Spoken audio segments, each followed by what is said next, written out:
दोस्तों नमस्कार। दोस्तों ये पार्ट 32 वीडियो है। हम इंटीग्रेशन का कंसेप्ट कर रहे हैं और इंटीग्रेशन के कंसेप्ट के अंदर हम इंडेफिनेट इंटीग्रेशन कर रहे हैं। इंडेफिनेट इंटीग्रेशन वो होता है जिसके अंदर इंटीग्रेशन की कोई लोअर लिमिट और अपर लिमिट गिवन नहीं होती, जबकि डेफिनेट इंटीग्रेशन के अंदर लोअर लिमिट और अपर लिमिट गिवन होती है इंटीग्रेशन की।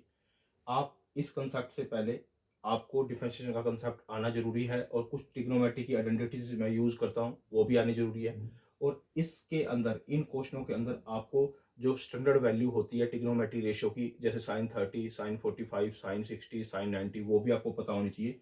इन दो क्वेश्चनों को मैं एक अलग ढंग से अटैम्प्ट करने का एक मेथड है कि कैसे इन क्वेश्चनों को आप अटैम्प्ट कर सकते हो इंटीग्रेशन के। इनके डायरेक्ट कोई रूल और रेगुलेशन नहीं होता। हम जो फर्स्ट क्वेश्चन है वो अटैम्प्ट करते हैं कि इंटीग्रेशन 1 बाय में √1 माइनस में साइन एक्स और डी एक्स, इसका इंटीग्रेशन मुझे करना है। इसके इंटीग्रेशन के लिए क्या करना पड़ेगा? फर्स्ट ऑफ ऑल मुझे वन को, अब आपको वन को पता है कि आप साइन स्केयर एक्स प्लस में कोस स्केयर एक्स लिख सकते हो, ये लिख सकते हो ना। अब आपको ये वाला जो वन है ना वो इसके अनुरूप लिखना पड़ेगा, क्योंकि साइन एक्स का जो होता है फॉर्मूला वो होता है 2 sin x/2 और cos x/2, यानी कि एंगल आपको x/2 लेना होगा वन का इसको तोड़ने के लिए, यानी कि साइन स्केयर x/2 प्लस में कोस स्केयर x/2 माइनस में साइन एक्स का फॉर्मूला हो गया 2 sin x/2 और कोस x/2।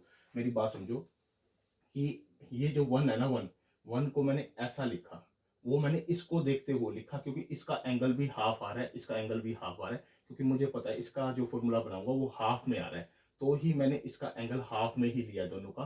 क्योंकि जो साइन स्केयर एक्स और प्लस में cos square x is equal to 1 होता है ना, यहाँ पर दोनों सेम होते हैं, ये एंगल दोनों सेम होते हैं। यहाँ पर अगर 45 होगा तो यहाँ पे भी 45 होगा, यहाँ 60 होगा तो यहाँ भी 60 होगा, यहाँ 75 होगा 7, यानी कि जो भी यहाँ पे लेना है, यहाँ x/3 होगा तो यहाँ भी x/3 होना चाहिए, तो वो वन के इक्वल होता है।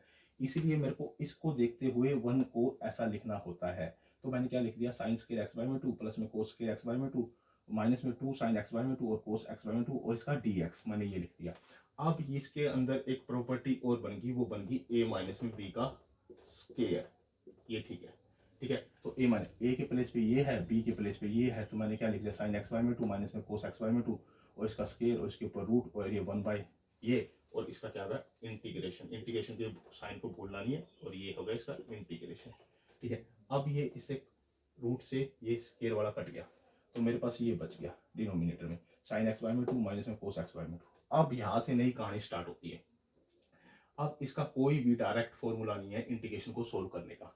अब यहाँ पर आपको यही मेथड अडोप्ट करना पड़ेगा जो मैं मेथड आपको बताने की जा रहा हूँ। मैंने क्या किया, 1 बाय में √2 से इसको मल्टीप्लाई कर दिया और 1/2 रूट से इसको डिवाइड कर दिया, यानी कि जो मैंने 1 बाय में √2 से इसको मल्टीप्लाई किया वो ऊपर आएगा, और जो 1 बाय में √2 इससे भी मल्टीप्लाई होगा और इससे भी मल्टीप्लाई होगा, यानी कि इससे भी मल्टीप्लाई होगा और इससे भी मल्टीप्लाई होगा, और बाहर 1/2 आएगा ही आएगा 1/√2, यानी कि 1/√2 बाहर मल्टीप्लाई कर दिया और ये अंदर डिनोमिनेटर में कर दिया। आप ये बोल सकते हो, बात समझ में आ रही है? इसके साथ भी मल्टीप्लाई हो गया, इसके साथ भी मल्टीप्लाई होगा। अब आपको यहाँ सोच के चलना है आगे, 1/√2 इंटीग्रेशन 1। अब आपको पता है ये वाली वैल्यू, ये वाली वैल्यू कोस की π/4 पे ये वाली वैल्यू होती है, यानी कि कोस π/4, यानी कि π/4 मतलब कोस 45 डिग्री, कोस 45 डिग्री की वैल्यू 1/√2 होती है, यानी कि इसकी जगह मैं कोस 45 यानी कि π/4 लिख दूंगा यहाँ पे, ठीक है। साइन x/2 ऐसे कैसे, फिर इसकी जगह मैं लिख दूंगा साइन 45, क्योंकि साइन 45 की भी वैल्यू होती है, क्योंकि मैं यहाँ अल्टीमेटली साइन ए माइनस में बी की प्रॉपर्टी बनाना चाहता हूँ, साइन ए माइनस में बी की प्रॉपर्टी बनाना चाहता हूँ, साइन ए कोस बी माइनस में कोस ए साइन बी वाली प्रॉपर्टी बनाना चाहता हूँ। तो इसको मैंने इसलिए यहाँ पर इसको साइन लिखा और कोस लिखा, और इसको यहाँ मैंने साइन लिखा। तो बात समझ में आ रही है? इसको मैंने यहाँ कोस π/4 लिखा और इसको 1/√2 को साइन π/4 लिखा, ठीक है।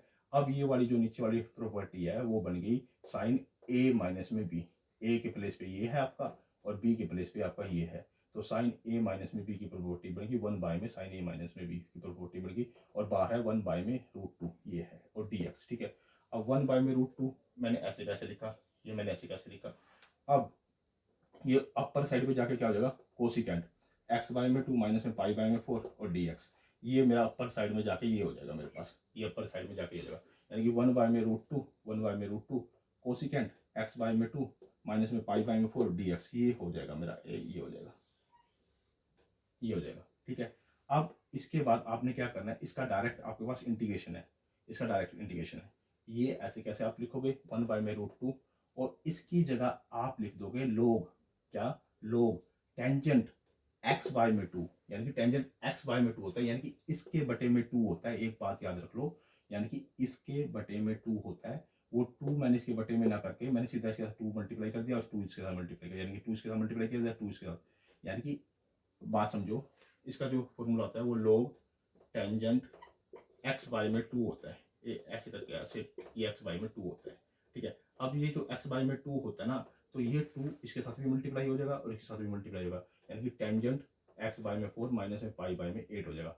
और जो इसका कोफिशिएंट होता है, इसका कोफिशिएंट एक्स का 1/2 वो डिवाइड में आता होता है 1/2, वो मैंने 1/2 डिवाइड में दिया प्लस में सी। ये मेरे पास इसका स्पेसिफिक आंसर आ गया इसका इंटीग्रेशन, यानी कि 1/√2 ऐसे कैसे लोग टेंजेंट एक्स बाय में 2, इसका टेंजेंट एक्स बाय में 2 होता है और बाय में ये कोफिशिएंट का जो होता है 1/2 वो बाय में आता है और प्लस में सी ये मेरे पास आ गया। इसको आप कोसिकेंट की फॉर्म में भी लिख सकते हो, क्योंकि आपके पास इसके दो फॉर्मूले हैं इंटीग्रेशन के, और आप इसका लिखना चाहो तो आप ये भी लिख सकते हो लोग, ये 1/√2 तो बाहर रहेगा ही रहेगा ऐसे कैसे, तो आप लिखोगे कोसिकेंट एक्स बाय में 2 माइनस में पाई बाय में 4 माइनस में कोट एक्स बाय में 2 पाई बाय में 4, ये भी लिख सकते हो आप, ये वाला भी लिख सकते हो आप, ये वाला भी, तो प्लस में से ये भी इसकी जगह लिख सकते हो, इसकी जगह ये भी लिख सकते हो आप, यानी कि जरूरी नहीं है आपको यही लिखना है, आप ये भी लिख सकते हो। वो एग्जामिनर ने अगर आपसे स्पेसिफिक पूछ रखा कि ये आंसर निकालो तो आप वो आंसर निकाल देना, अदरवाइज इसकी दो फॉर्मूले होते हैं, एक तो टेंजेंट की फॉर्म में, एक कोसिकेंट माइनस में कोट की फॉर्म में फॉर्मूला होता है। ठीक हो गया, ये हमारे को क्वेश्चन समझ में आ गया। अब इसके बाद जो नेक्स्ट क्वेश्चन है, नेक्स्ट क्वेश्चन पे चलते हैं। नेक्स्ट क्वेश्चन क्या देखा है, इंटीग्रेशन 1 में साइन एक्स प्लस में कोस एक्स डी एक्स। अब इसके अंदर भी क्या करना है, 1/√2 से मल्टीप्लाई करना है, 1/2 रूट से इसको डिवाइड करना है यहाँ पे, ठीक है।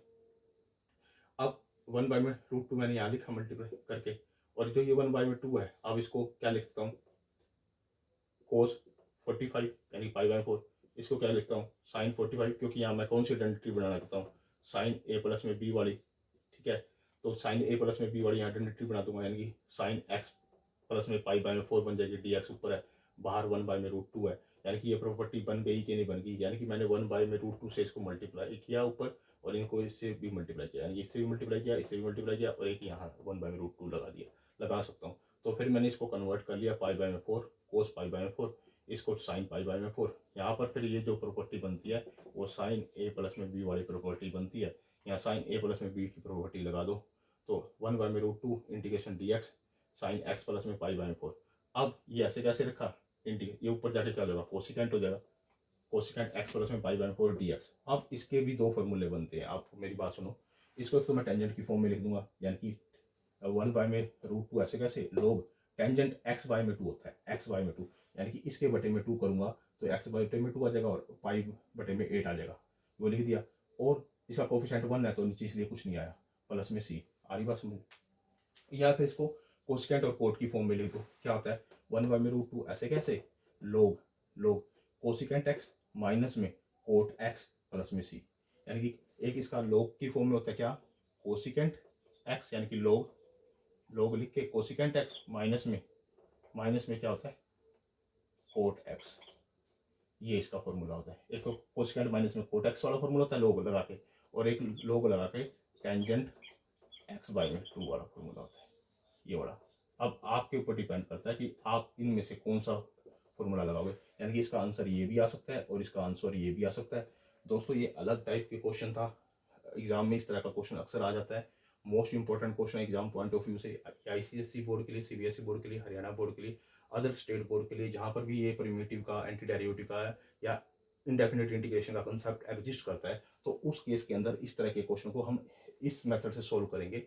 आपसे मैं रिक्वेस्ट करता हूँ कि इस कंसेप्ट पे आने से पहले आपको ट्रिग्नोमेट्री आइडेंटिटीज क्लियर होनी चाहिए, दूसरी बात आपको डिफरेंशिएशन का कंसेप्ट क्लियर होना चाहिए, तो आपको, और ये जितने भी साइन ए प्लस में बी, साइन ए माइनस में बी, कोस ए प्लस में बी, कोस ए माइनस में बी, ये आपको रूल्स और रेगुलेशन माइंड में सेट होने चाहिए, तब आप यहाँ पर इंप्लीमेंट कर सकते हो। तीसरी बात इसके अंदर एक और चीज़ आई है कि यहाँ पर आपको टेबल क्लियर होनी चाहिए, जो टी रेशो की स्टैंडर्ड वैल्यू होती है, जैसे साइन 30, साइन 45, साइन 60, साइन 90, इनकी स्टैंडर्ड वैल्यू होती है, वो यहाँ पर डायरेक्ट पुट हो रही है, और कैसे हम उसको कन्वर्ट कर रहे हैं। और इसमें आपको ये फॉर्मूला भी बताना चाहिए कि डायरेक्ट इंटीग्रेशन किस किस का होता है। जैसे अब कोसिकेंट का डायरेक्ट इंटीग्रेशन टेंजेंट की फॉर्म में भी होता है और कोसिकेंट एक्स माइनस में कोट की फॉर्म में भी होता है। तो इस तरह से आपको ये सारी की सारी चीज़ें माइंड में सेट होनी चाहिए और आपके लिए question day by day easy बनते जाएंगे। चाहे कितना भी कॉम्प्लेक्स क्वेश्चन आए आप उसको सोल्व कर पाओगे।